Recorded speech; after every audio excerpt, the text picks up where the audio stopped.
한 3년 전쯤에 한국에서 출간된 책이 있는데 잘 모르는 일종의 무명 시인 같은 분이에요. 약간 아마추어.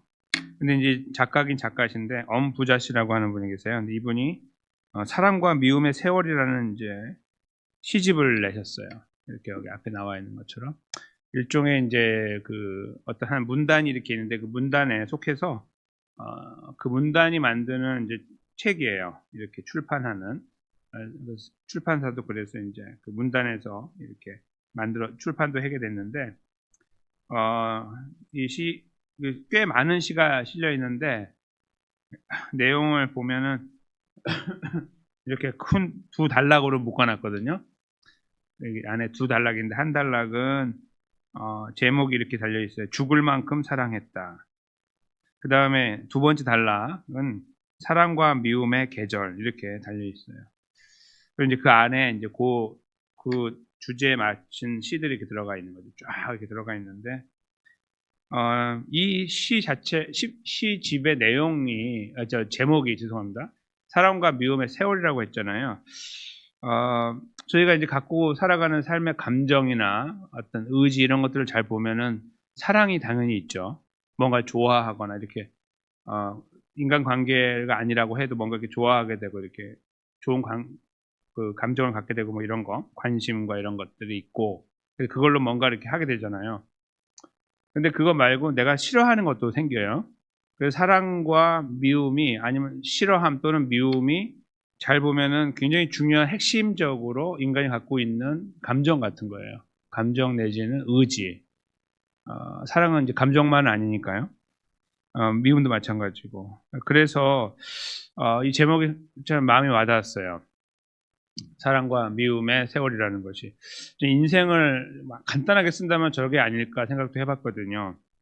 근데 이 책만, 이 시집만, 저분만 느낀 게 아니라 사실 성경 우리가 오늘 읽은 본문에도 아주 간단한 한 절인데 이게 이제 그 히브리어를 보다 보면은 성경이 이렇게 쭉쭉쭉 나눠져 있는데 그게 어떤 경우는 한 절이 이렇게 남아 있는 경우도 있어요. 지금 그래서 한 절을 저희가 말씀을 나누는 거예요.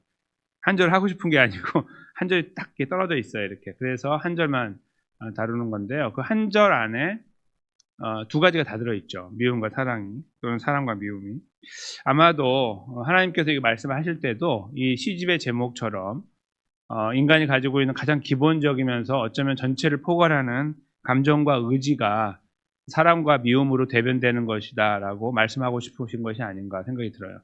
그거에 대한 가장 기본적인 그 인간이 갖고 있는 부분에 대해서 말씀하시는 내용인 거죠. 그러니까 가장 기본적으로 이건데 이렇게 해야 된다라고 하는 아주 간단 명료한 그리고 분명한 말씀이 되는 거죠. 그걸 저희가 잠깐 들여다보려고 그래요. 그리고 뭐 이미 머릿속에 다 이렇게 스캔하셨겠지만 근데 이것을 이제 생각하다 보면은 여러 가지 감사한 내용들이 이제 여기서 쏟아져 나오게 되는데요. 발음이 잘 안 됩니다. 쏟아져 나오게 되는데요. 새벽이라서. 잠깐만 살펴보겠습니다. 먼저 이 10장 12절을 잠깐 다시 보시면 화면에 미움은 다툼을 일으킨다 이렇게 표현하고 있죠. 꼭 그런 건 아니겠죠. 미움이 다툼만 일으키는 건 아니고 다른 것들도 많이 만들 수 있고 또 미움 때문에 좋은 게 발생할 수도 있을 거예요. 잘 생각해 보면 좀 깊이 생각하면. 근데 그렇게 깊이 들어가지 않고 표면적으로 보면은 미움이라는 것은 서로 감정을 악화시켜서 이제 다툼으로 가게 한다. 이렇게 할 때는 저희가 동의하게 되는 거의 100% 동의하게 되는 이제 그 말씀이죠. 미움은 그렇게 만들어 나가는 열매가 있고 그런데 반대로 사랑은 모든 허물을 가린다. 그러니까 사랑은 다툼을 일으키지 않는다. 이렇게 해도 되잖아요. 근데 그렇지 않고 전혀 다른 이야기죠. 근데 그것이 마치 이 미움의 근원이 되었던 허물, 그걸 덮어주는 것으로 이렇게 느껴져요. 그러니까 미움의 시작점이 될 수 있는 어떤 서로 간에 갖고 있는 허물, 서로 그런 것들, 서로 이렇게 용납할 수 없는 그런 것들이 미움으로 치닫게 했다면, 그래서 그것이 다툼을 만들었다면 그 앞으로 올라가는 거죠. 사랑은. 그 믿음을 다루는 게 아니라 그 앞에 거. 이제 결국 허물, 인간이 갖고 있는 모든 허물을 가려준다. 그러니까 문제를 해결하는 거죠. 이제 저대로 나가면 이제 하나의 공식으로 보면 미움은 다툼을 일으키지만 다툼을 일으키지 않으려면 미움을 커버하는 게 아니라 미움 앞에 있는 허물을 커버한다. 이렇게 저희가 그 표면적으로 생각할 수 있을 것입니다. 근데 이제 그 사랑이라는 거는 저희가 편안한 마음으로 이렇게 받아들일 수 있는데, 이렇게 사랑은, 그래서 사랑에 대해서 이제 우리 이 말씀을 읽으면서 아, 그래, 사랑을 해야 돼. 이렇게 이제 저희가 느낀단 말이에요. 근데 그 사랑에 대한 건 잠깐 이제 우리가 잘한 건 못하고 잠깐 옆에 놔두고 미움만 잠깐 생각해 보면 성경은 아주 심각하게 말씀하시죠. 미움의 대가가 무엇인가요? 여기 앞에 제가 적어드렸는데 한번 보십시오. 요한일서 3장 15에서 16절 말씀입니다. 안 들어있군요. 제가 읽겠습니다. 읽어드릴게요. 요한일서 3장 15절에서 16절인데 이렇게 말씀하십니다. 그 형제를 미워하는 자마다 살인하는 자니 살인하는 자마다 영생이 그 속에 거하지 아니하는 것을 너희가 아는 바라. 자, 갑자기 심각하죠. 그 다음 절이에요. 그가 우리를 위하여 목숨을 버리셨으니 우리가 이로써 사랑을 알고 우리도 형제들을 위하여 목숨을 버리는 것이 마땅하니라. 아멘. 이 흐름을 잘 이해를 해야 돼요. 성경에 가끔씩 샤킹한 말씀을 들을 때요. 이게 어떻게 된 거지? 이렇게 생각하실 필요 없어요. 그거는 맞는 답이고요. 항상 그 다음에 나와 있는, 아니면 맥락을 잘 보면 돼요. 여기서도요. 형제를 미워하면은 살인하는 자예요. 하나님 이렇게 평가하시는 거예요. 그리고 예수님 말씀을 통해서도 미워하면 살인하는 거라고 말씀하셨잖아요. 그렇죠? 그래서 그 마음으로 하는 게 살인으로 평가하신다는 것을 이미 저희가 알고 있는데 사도 요한을 통해 다시 한번 이제 여기다 확증을 하고 계신다 이렇게 보시면 돼요. 그렇죠? 그래서 하나님 아버지께서 보시는 미움이라는 것은 아주 심각한 겁니다. 죽이는 것, 살인하는 것과 연관을 지어서 같은 걸로 보는 거예요. 미워하면 살인한 거다 이렇게 평가하시니까요. 근데 그 다음에 나오는 내용이 이제 충격적이죠. 미워하는 거는 그냥 살인하는 것도 굉장히 무거운 일이지만 그 다음에 문제는 영생이 그 속에 없다 이거예요. 영생이 그 속에 없다. 여러분과 제가 미워하면 영생이 없는 거다 이제 이런 결론이 나잖아요. 그럼 우리가 예수 믿어서 영생 얻었는데 미워하면 영생이 없어지는 건가요? 그래서 이런 말씀을 읽을 때 그냥 이런 부분들을 조금 이제 생각을 더 해야 되는데요. 그 다음 나오는 내용이 이걸 커버하는 거예요. 그 15절만 읽으면 그게 맞는 거예요. 그리고 우리는 다 죽은 거예요. 아무리 노력해도 안 되고, 근데 16절에 나와 있는 예수님께서 우리를 위하여 목숨을 버리셨다. 이게 나오죠. 그래서 원래 인간들은, 저와 여러분은 예수님 만나기 전에는 다 이 상태였다는 것을 15절이 말씀하는 거예요. 예수님 만난 이유가 아니고 예수님 만나기 전이에요. 물론 예수님 만난 이후에도 우리는 살인을 미워하는 걸 하지요. 근데 그걸 계속 예수님이 덮어주는 거예요. 이렇게 허물을 덮어주는 거예요. 십자가의 사랑으로.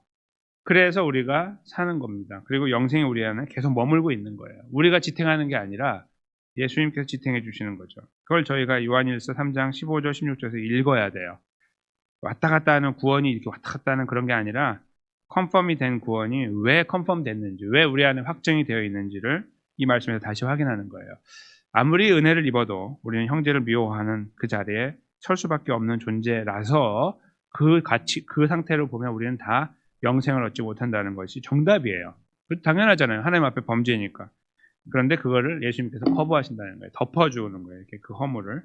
그걸 저희가 여기 요한일서에서 읽을 수가 있고 그 결론의 끝자락에서 하는 말이 그러니까 너희도 사랑하라 이거예요. 오늘 제목 말씀처럼 허물을 덮은 사랑을 경험했으니 상대방의 허물도 덮어주라 이제 이렇게 이해하는 거죠. 다른 종교에 보면 이런 비슷한 이야기들이 있어요. 뭔가 받았으니까 이렇게 행해야 된다 이런 것들이 있는데 그런 거하고 완전히 다른 이야기예요. 그거는 못하면 큰일 나는 거예요. 근데 우리는 못해서 죽지 않아요. 못해서 죽지 않고 잘 생각해 보면 우리는 못하는 게 당연한데 그것 때문에 우리를 죽이지 않으시는 거예요. 그냥 구원할 때 초라했던 상태 그대로를 계속 보존하시는 거예요. 허물을 덮는 사랑으로. 그게 우리 기독교는 종교가 아니라 진리이죠. 이 진리가 갖고 있는 무한한 은혜입니다. 생각하면 생각할수록. 우리에게 아무것도 짐을 지우지 않아요. 근데 그럼에도 불구하고 받았으니 그런 상황이 되면 한번 해보는 게 어떠냐. 강한 제한이죠. 강한 제한. 이거를 우리는 명령이라고 부르기도 합니다.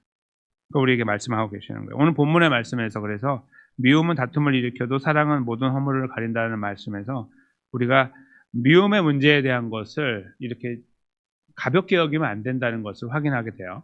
그게 굉장히 우리 안에 밀접하게 연관이 되어 있고 우리는 어쩜 계속 그 안에서 계속 이 문제를 해결하지 못하고 가고 있는지도 모르겠구나. 근데 그거 괜찮다는 거예요. 제 말씀은. 우리가 그렇다는 거예요. 그러나 사랑이 모든 허물을 덮듯이 하나님의 사랑이 우리의 허물을 계속해서 가리신다. 덮어 나가고 계신다. 예수님의 십자가와 부활로. 그걸 저희는 이 본문에서 헤아려야 된다고 생각합니다. 그리고 나서 다시 가는 거죠. 미움이 아니라 사랑으로. 이 요한일서 말씀을 그대로 본다면요.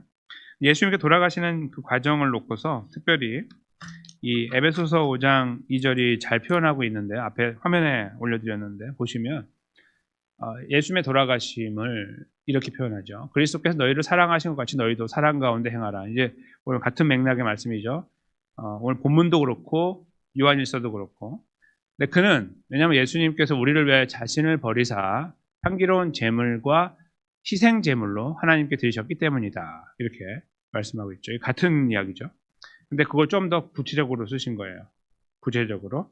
그건 뭐냐면 향기로운 제물, 특별히 희생 제물로. 즉 미워하면 살인하는 자고 영생이 없다는 말씀이 정답인데 그와 같이 다 희생을 당하는 거죠. 우리가 원래 죽음을 맞이해야 되니까 그 대가로 죄의 삭은 사망이니까. 근데 그 자리에 있어야 되는 우리를 위해서 예수님께서 그 희생을 당하셨다 그런 말이겠죠. 그렇죠? 지금 매번 반복하고 있는 이 문제로 내가 이렇게 걱정하기도 하고 근심하기도 하는 이 영생과 사망의 문제 안에서 갈등하고 있을 때 그걸 해결했다고 말씀하시는 예수님은 어떻게 하셨는데요? 내가 너를 위해서 죽었어 이렇게 말씀하신다는 겁니다. 그걸 해결하기 위해서 내가 이렇게 몸으로 덮은 게 아니라 피로 덮었죠. 몸을 던지셔가지고 찢으심으로써 그 일을 하셨다는 것을 이 에베소서 5장 2절은 이렇게 명시하고 있는 거죠. 그래서 저희가 이게 말씀을 연결해서 이해하면서 하나님의 사랑에 대한 생각을 다시 하게 되는 겁니다. 여러분과 제가 갖고 있는 성품이 우리를 절대로 지탱하지 못한다는 것을 알고 있습니다. 저보다 이렇게 인생을 또 사신 어르신들 여기 계시는데요. 저보다 더 많이 아십니다. 삶을. 그렇죠? 그리고 그 삶을 이렇게 더 지나면 지날수록 우리가 얼마나 연약한 존재인가가 드러나고 그 현장을 만날 때마다 깜짝깜짝 놀라시는 어떤 그런 시간들을 지나실 거라고 생각합니다. 지금 한참 더 젊은 제가 느끼고 있다고 할 때 더 그렇지 않겠나 생각을 해보게 되는 거예요. 근데 이런 사실을 이렇게 생각하다 보면 저희가 오늘 여기에서 기도하게 되는 근거가 우리에게 있지 않다는 것을 다시 확인하게 되는 거예요. 우리의 선함에도 없는 거고요. 우리가 여기 나와 있는 것도 조건이 되지 않아요. 내가 여기 왔으니까 이 새벽 예배 자리에 있으니까 뭔가 더 메리트가 있는 게 아니라는 거예요. 우리 안에.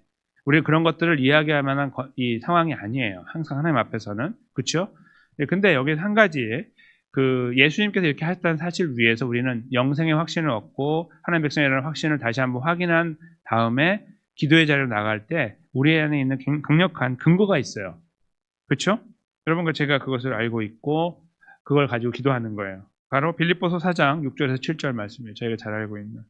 저희가 함께 읽도록 하겠습니다. 천천히요. 아무것도 염려하지 말고 오직 모든 일에 기도와 간구로 너희 구할 것을 감사함으로 하나님께 아뢰라. 그리하면 모든 지각에 뛰어난 하나님의 평강이 그리스도 예수 안에서 너희 마음과 생각을 지키시리라. 아멘. 우리에게는 아무것도 없는데 예수님께서 우리를 위해서 모든 것을 이루셨습니다. 희생제물로 우리를 우리 안에 있는 수많은 허물들을 앞으로 이루어질 허물까지 다 덮어주시고 하나님 백성의 자리에 견고하게 세워주시고 여전히 우리를 사랑하고 계시고 지탱하여 주고 계시는 거죠. 그 이름을 가지고 기도하는 겁니다. 그 이름으로 기도할 때 아무것도 염려하지 말고 다 아랠 때 하나님 아버지께서 모든 지각에 뛰어난 평강으로 그리스도 예수 안에서 여러분과 저의 마음과 생각을 지키시고 우리의 걸음을 경곡해 더 풍성하게 아름답게 복되게 인도해 나가실 줄로 믿습니다. 오늘 이 자리에 기도하실 때에도 이 말씀에 근거하여 우리에 있는 것은 다 내려놓고 우리는 아무것도 내세울 게 없으므로 예수님의 피만 의지하고 십자가만 의지하여 그 이름으로 우리 아버지 앞에 담대하게 나아가서 모든 것을 아뢰는 복되고 아름다운 기도의 자리에 힘있게 세워지게 되시기를 예수님의 귀하신 이름으로 간절히 축원합니다.